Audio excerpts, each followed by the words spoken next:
9 రోజులు నవరాత్రి పూజలు చేస్తూ ఉన్నామని చెప్పారు.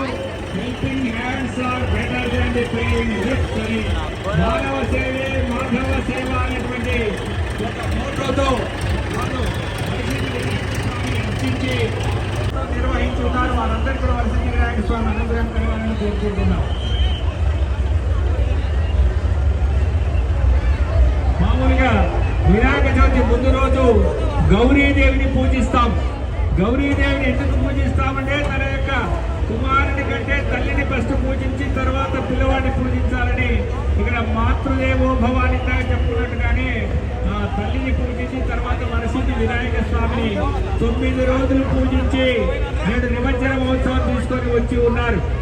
ఇది అయిపోయిన తర్వాత భాద్రపద మాసం అయిపోయిన తర్వాత ఆశ్వయుజ మాసం వస్తుంది.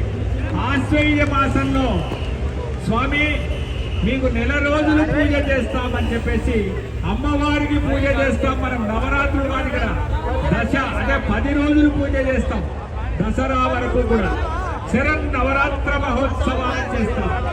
ఆ తర్వాత పరమేశ్వరుడు అడుగుతామంట, ఏమయ్యా వినాయకుడిని పూజ చేసి అమ్మవారికి పూజ చేసి నాకదేమిటి అంటే కార్తీక మాసం 1 రోజులు ఇంకా ఏ పూజ అని చెప్పారట. ఆ తర్వాత విష్ణుమూర్తి ఏమయ్యా నేనున్నా ఇక్కడ అని చెప్తే నీకు మార్గశిర మాసం అంతా కూడా ధనుర్మాసం అంతా కూడా 1 రోజులు పూజ అని చెప్పారు.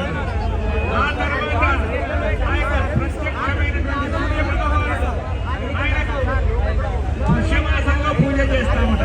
కాబట్టి ఈ విధంగా మాఘమాసంలో మహాపరమేశ్వరి విధంగా ప్రతి మాసంలో కూడా ప్రతి దేవుడికి మనం పూజించి అర్చించి అందరి యొక్క ఆశీస్సులు అందుకొని హిందువులందరూ కూడా మనమంతా కూడా ధన్యవాదాలు.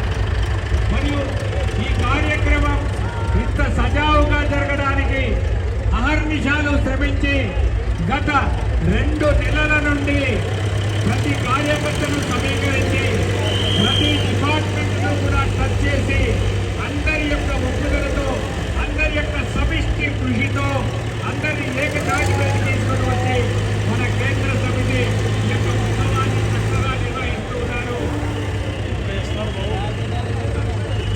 ఈ కార్యక్రమంలో చక్కగా మనకు సహకరించినటువంటి అన్ని డిపార్ట్మెంట్స్ వారు, రెవెన్యూ డిపార్ట్మెంట్, ట్రాఫిక్ సిబ్బంది, మున్సిపాలిటీ సిబ్బంది, స్వచ్ఛ భారత్ కార్యక్రమం మరియు public health department, fisheries department, fire department, R and B department, irrigation మరియు excise, electricity, ambulance service, media మరియు mike and sound, electronics media, Archana sound and electrical Shankar garu ప్రత్యేకంగా శ్రద్ధ తీసుకొని లైట్లు సౌండ్ చక్కగా నిర్వహిస్తున్నారు. వారికి ప్రత్యేక ధన్యవాదాలు.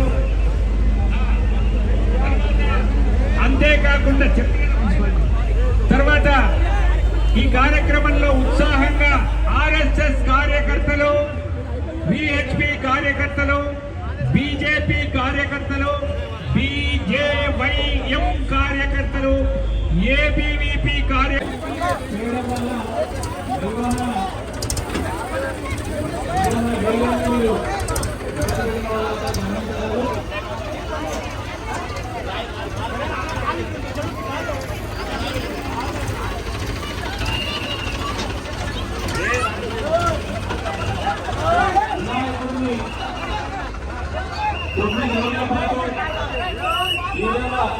పూజించేటువంటి విధానం కేవలం కర్నూలు, తెలుగు రాష్ట్రాలు, యావత్ భారతదేశానికే పరిమితం కాలేదు. యావత్ ప్రపంచంలోనూ మరి ముఖ్యంగా 10 దేశాలకు పైగా అంగరంగ వైభవంగా వినాయక ఉత్సవాలను నిర్వహిస్తున్నటువంటి ఘనమైనటువంటి వేడుక సంరంభం వినాయక ఆరాధన ఉత్సవాలు.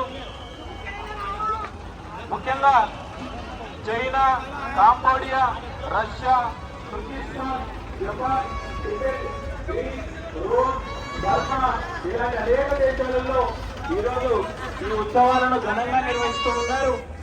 అలాగే కర్నూలు నగరంలో ప్రధానంగా 2 తెలుగు రాష్ట్రాల్లోనే భాగ్యనగరం తర్వాత అతి ప్రధానంగా సుందరంగా వైభవోపేతంగా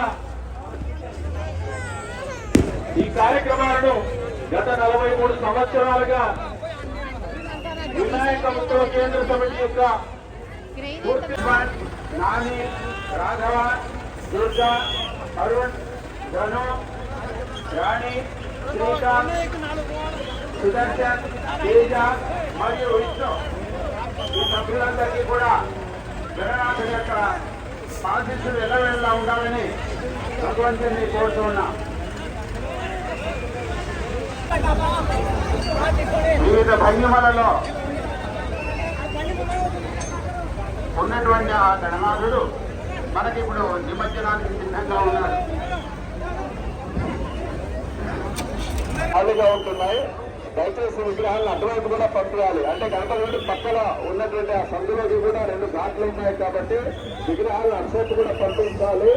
అక్కడ మొత్తం 3 ఘాట్లు ఉన్నాయి. ఒక పిల్లలు పంపిస్తున్నది.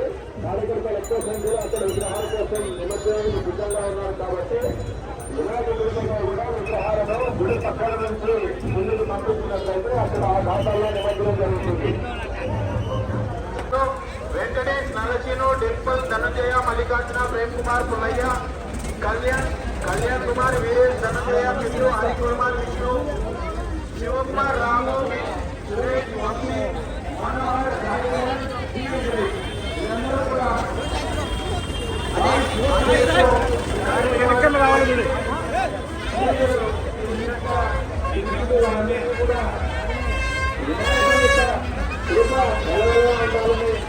ఆకాంక్షిస్తూ ఉన్నాం.